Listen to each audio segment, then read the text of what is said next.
vamos começar a falar da política nacional. Tá? Vamos começar a falar da política nacional. E eu coloquei no título da nossa live de hoje que o Bolsonaro largou na frente na campanha eleitoral desse ano. E aí você pode estar pensando assim, poxa, Humberto, mas o Lula não está na frente em todas as pesquisas, mesmo no segundo turno? Sim, eu não estou dizendo largou na frente em intenção de votos. Eu estou falando nas articulações mais efetivas para a corrida eleitoral. Tá? E isso está acontecendo num momento onde, mais uma vez, há uma escalada das acusações de corrupção contra o governo Bolsonaro, contra a sua família, seus filhos e etc.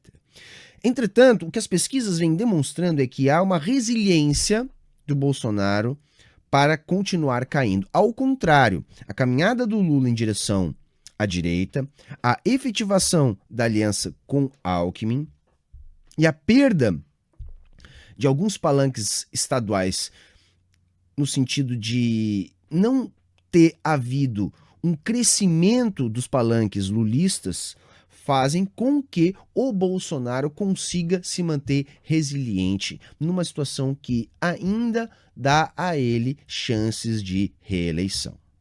Porque, mesmo diante de uma onda de novas acusações, o Bolsonaro, na prática, conseguiu, e isso ficou evidente agora que passou o último dia de janela para troca de partido dos políticos, o Bolsonaro conseguiu manter um grupo muito mais coeso do que o Lula está conseguindo ter por causa dessas disputas. Nem todo mundo está engolindo o Alckmin, essa frente ampla com parte da direita que o Lula está montando é indigesta, isso é uma coisa que está difícil de ser engolida, que faz com que o Lula comece a patinar.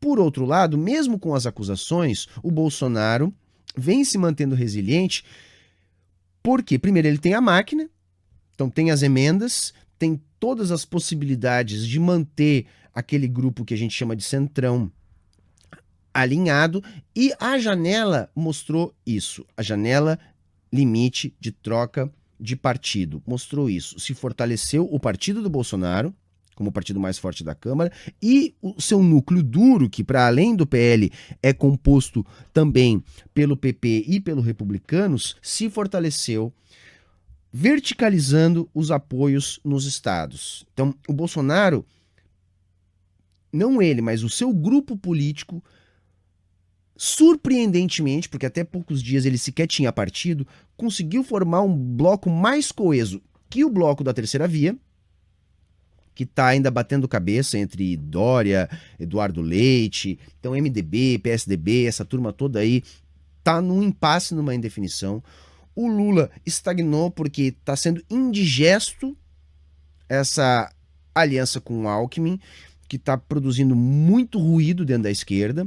E, por outro lado, o Bolsonaro, com o foco sendo tirado das ações do seu governo em função do conflito na Ucrânia, em função de outras coisas, como, por exemplo, a própria pandemia passando aos pouquinhos com o avanço da vacinação, o Bolsonaro parou de cair, se estabilizou e montou um palanque mais eficiente com um arco de políticos, de deputados, de governadores mais coeso do que o Lula tem e muito mais organizado e maior do que qualquer terceira via possa construir. É nesse sentido que eu estou dizendo que o Bolsonaro largou na frente. E causa estranheza na gente porque as acusações de corrupção em relação ao seu governo, em relação à sua família, também voltaram à pauta, até talvez porque haja essa leitura que o Bolsonaro se fortalece. E é importante a gente ter essa leitura porque, vejam, por mais que as pesquisas continuem apontando Lula vencendo, com mais folga no primeiro turno, com menos folga no segundo turno, não havendo uma vitória do Lula no primeiro turno, a chance de derrota no segundo turno é real, gente. Nós temos um antipetismo, nós temos um antipetismo da mídia que deve voltar nas eleições. Nós vamos ver que esse antipetismo ele é tão perene que a mídia vai preferir Bolsonaro a Lula eventualmente no segundo turno.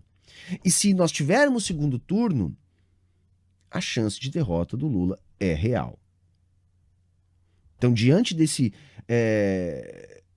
arranjo que a gente está formando aí, temos que pensar em como que o Lula está caminhando, em como que a esquerda está caminhando e em como que o Bolsonaro está caminhando.